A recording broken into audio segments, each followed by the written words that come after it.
Arkadaşlar şimdi aracınızın markası ne olursa olsun vanus ya da zincir sesi nasıl ayırt edilir? Nasıl kontrol edilir? Vanus arızası nasıl bilinir? Şimdi sizlere paylaşacağım arkadaşlar. Bakın şu anda gelen ses bu taraftan geliyor arkadaşlar. Şu anda kapağı söktük arkadaşlar.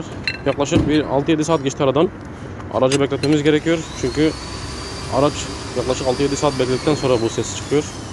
Bakın egzoz tarafı kesinlikle kıpırdamıyor. Emme tarafına baktığımız zaman bir saniye.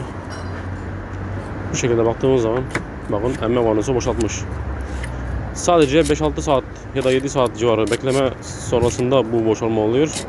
Daha sonra dolduruyor. Şimdi aracı çalıştıracağız bu şekilde.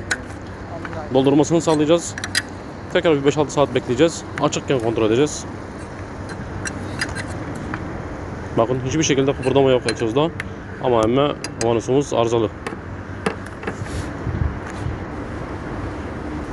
Şimdi bu şekilde açık çalıştıracağız. Vanus doldursun. Sonra da beklemeye alacağız. Şahin.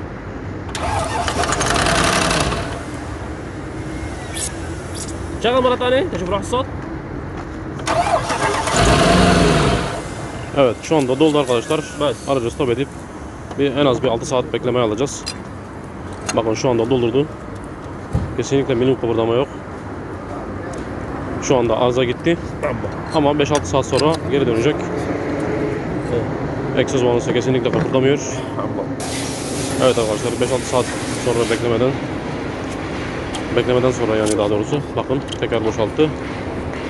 %100 arıza çözümü budur arkadaşlar.